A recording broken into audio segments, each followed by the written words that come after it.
Shalom, give our praises and glory to Yahweh Shemiel Shai B'Shem HaKadosh. Double honors, double honors to the apostles of GMS of Ruel, and shalom to the faithful men that is doing this work. You understand that? But real quick, let me just find this one real quick. All right, so another video, little one. Hopefully it's gonna be edifying. I just want to make a quick video. I remember that the elder, that's the Mashapot, he made a video, I think, a minute ago.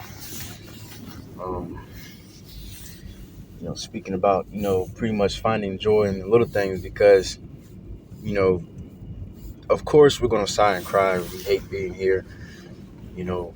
We're gonna be angry at the wicked, and that's a good thing. That's a righteous thing. You should be pissed off. You should be sighing and crying for abominations that be done in the midst of. Because plus, trust and believe, there's plenty of them. So, but that doesn't mean that you should be like that all the goddamn time. The Lord said that don't let the sun go down in your anger. The scriptures say that, many scriptures the Lord is big about balance. False balance is abomination to the Lord. You're not supposed to be angry or just in a bad mood, period, all fucking day, every day. Some days you might be, in a bad mood longer than others, but you can't have that energy like Apostle Gabar. I remember quote him all the time when he said a little minute ago, you're supposed to be de-stressed, but you're not supposed to be depressed. You know what I mean? Because depression, that shit is real. A lot of people in this earth got depression. People to the point where they commit suicide. When you get depressed, you get, you start getting lazy. You start sleeping all day. Man, the Lord ain't dealing with that shit, man. The scripture says, lift up the feeble knees, the feeble hands, man. The Lord don't want no nigga fucking all the day. You just going through the motion. You just sad as hell. You just, you just sorry as hell, man. You can't be like that. The Lord said to rejoice. Why to rejoice? Because not to rejoice in what's it called? Because some people they take that and run to the point where they're rejoicing in this world where they just indulge in too much in this world. Like the scripture says, you're supposed to use the world, not abuse it. So of course, there might be some things that you can use. You can go to drink or you might have to talk to a lady, whatever. You know what I'm saying? You might have some fun, go watch a game, or you're just not supposed to abuse it to the point where you just overindulge in it, and then that's your life. A lot of people, their lives is just football. Like their life might be just basketball and shit. And that's all that's their God. You know what I'm saying? But he ain't supposed to be like that, man. You're supposed to find balance, man. Alright, you're supposed to rejoice, because if you don't rejoice in the Lord, then that shows ungratefulness. Imagine you help out your family member or something like that, because they down and out, they don't got no job, they don't got no car, they don't got no place to stay, and then you be like, man, come with me, I'll get you a job, I'll hook you up, I own this business, you can come work with me.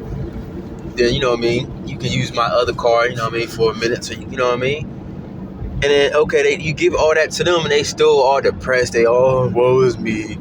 You're gonna be like, man, what the fuck wrong with you, man? You ungrateful as hell, you should be happy. I gave you a job, I gave you a place to stay, I gave you a car so you can go to and fro, and you still depressed, man. You should be thankful. Alright? You gotta learn balance, man. You're supposed to sigh and cry, but rejoice too. Rejoice that the Lord gave you this truth, that you're still in this truth.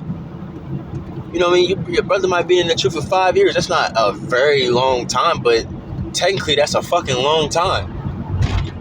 Of course, the elder's been in it longer than I've been alive. That's a long, long time. But man, doing something for 5, 6, 7, 8, 9 years, 10 years, even a year fucking straight, you going through scriptures every single day, making videos every single day for years.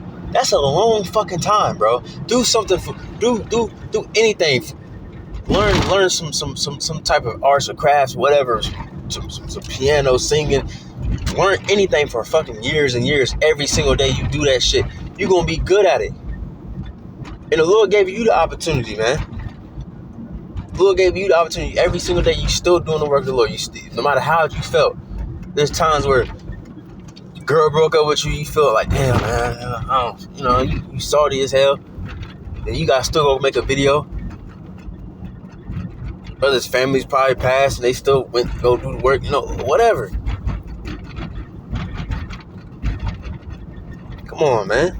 2 Corinthians 6 and 9, it says, as unknown and yet well known, as dying and behold, we live. Yeah, it seems as if we're dying, because each and every day our bodies can be, deteriorating and shit like that, you know what I mean? Or we so-called wasting our youth, as they say, because these people look at us like,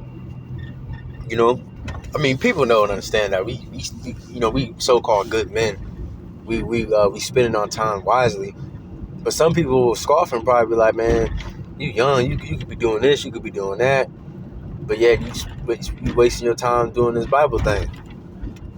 But yeah, we live, man. Really, we got the best lives. I mean, we ain't, brothers, ain't the richest, or or whatever the case is. We don't got a million fangirls coming after us, so we don't got riches and fame and glory and all that. But we got it really in a different kind of way. And we really got the best life, man. Even through our sufferings, man, we still got a best life. Better life than all these damn people, man. Because the scripture says the life of a fool is worse than death. I don't give a fuck if that nigga a millionaire, a billionaire. He can be having all the... I mean, think about it. Some of these people out here are rich and famous. And can go anywhere they want to. If they be like, man, you know what? I want to go to the Bahamas tomorrow. You know what? I want to go here. I want to go to the Philippines. I want to go to Thailand. I want to go to Africa. You know what? They can do that because they got the money. They got a hella women DMing them and shit. They can be like, you know what? I want that girl right there. Point to her. She can just hop in the car. And then, boom. But guess what? Those niggas are fucking miserable, man. They are miserable and wretched. Because they don't got the knowledge of Yahweh Shema Shai. So they're just empty. But us, brothers come home, shit. Sometimes to a fucking, to a beer, you know what I mean? To a little TV. Some brothers might not even have a TV. Some brothers might not have a bed. But still, we be still grateful and thankful to the Lord that we have a life. You don't need all this. You don't need all this crazy lavish life to be thankful to the Lord, to finally say thank you. The only thing we gotta do is open our eyes in the morning.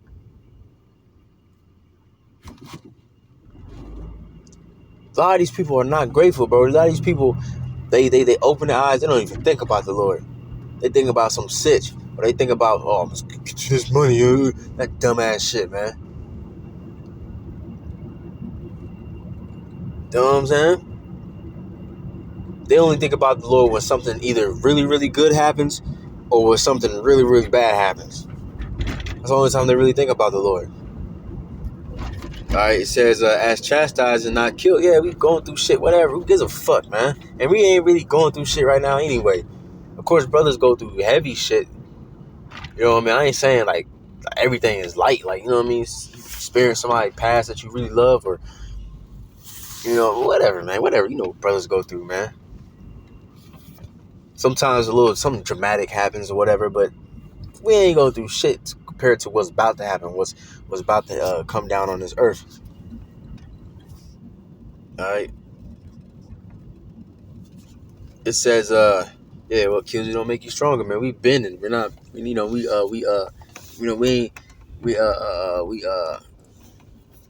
it bend, don't fold, whatever. What's that shit called, man? we pretty much bending with the wind. As sorrowful yet always rejoicing. That's one of my favorite scriptures. As sorrowful yet always rejoicing. Okay, so we're sorrowful, yes, because we sigh and cry. Esau's still ruling, all that.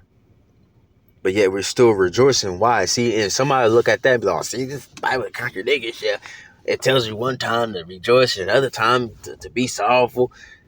It is to understand, man. This false abomination the false balance is abomination to the Lord.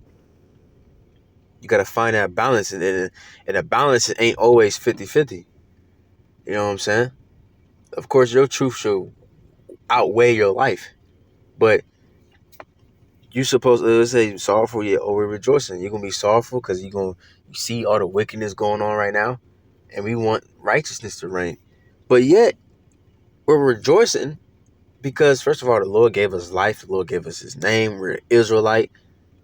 We don't know if we're chosen, but we know we're called. We got a high chance because it's not every day somebody's going to, you don't see brothers everywhere, man. Every day you see thousands and hundreds, or sometimes thousands of people. And sometimes not one of those are brothers or sisters, man. Out of your city, there probably be like, even if it's 20 brothers, we look at 20 brothers in a camp or 50 brothers. Oh man, shit, that's a lot of brothers. But compared to the city, though, what's the math on that? Let's say you have 3 million people in one city, and only 20 people have the truth, man. Let's say you fought 3 million times and you only won 20 times. That's a very small number. You know what I'm saying? So there's a lot to be thankful for, man.